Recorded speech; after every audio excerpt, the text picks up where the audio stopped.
first, a London-based law firm are fighting for Hamas to be removed from the banned list of terrorist organisations under the UK counter-terrorism powers. We are instructed by Hamas. We are today at the Home Office, and we are going to hand in an application under Section 4 of the Terrorism Act to have them removed from the list of proscribed organisations. It's not April Fools, it's lawyers from Riverway Law who have been instructed by Hamas. I am keen to know how Hamas knew to contact that particular law firm, by the way, but anyway.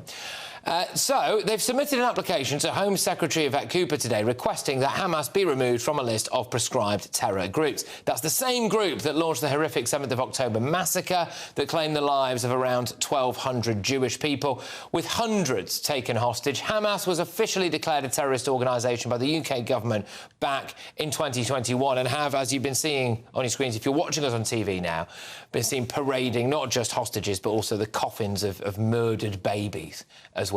I'm joined now by barrister and international lawyer Natasha Hausdorff. Natasha, thank you very much. Tremendous to have you on the show. Before we start, I promise you that unlike some of my counterparts in the British media, I will not be throwing you off air for daring to speak your mind. But what do you make of this very concerning stuff that we have lawyers in Britain, a law firm in Britain, that appears happy to represent a terrorist organisation and get them taken off that terror list?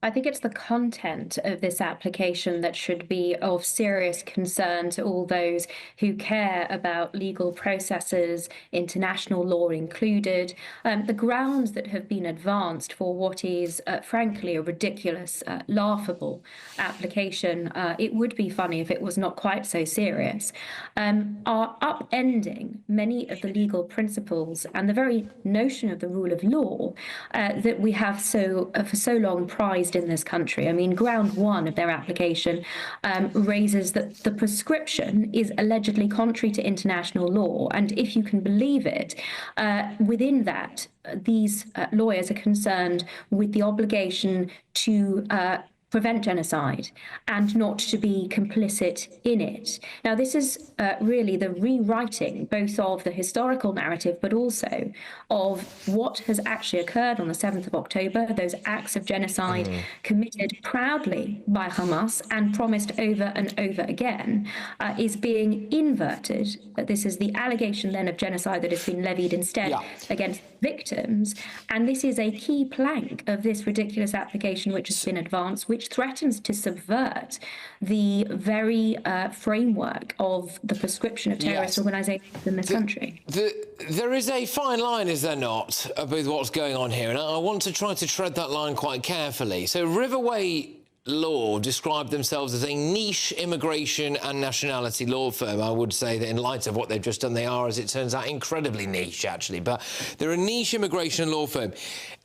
They didn't have to represent Hamas, did they? They didn't have to do this. So they have made a conscious decision to do it, have they?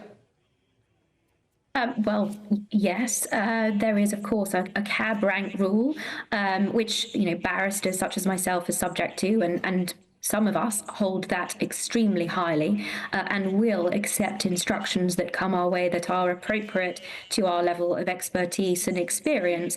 But that rule, I'm afraid, is being increasingly subverted by this new wave of activist lawyers, many of whom ally themselves with these extremist groups, these protest groups. It's not clear to me, these lawyers certainly haven't been on my radar before.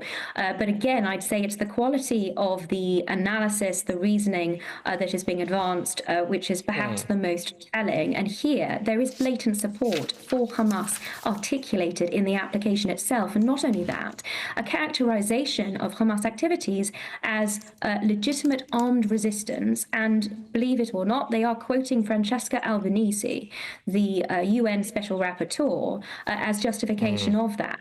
And I think if you step back for a moment, one really begins to get a sense of how this weaponization of international law, the inversion of these concepts against Israel is gathering speed and is going to be used not just against Israel, but against Western civilization as a whole. Well, it's against all of us. It's against all of us. I mean, everything that Hamas stands for is obviously primarily focused at Israel, and I would argue just Jews as a whole, of course. But it is, as you said there, their Western civilization and Western culture. Should these lawyers be struck off?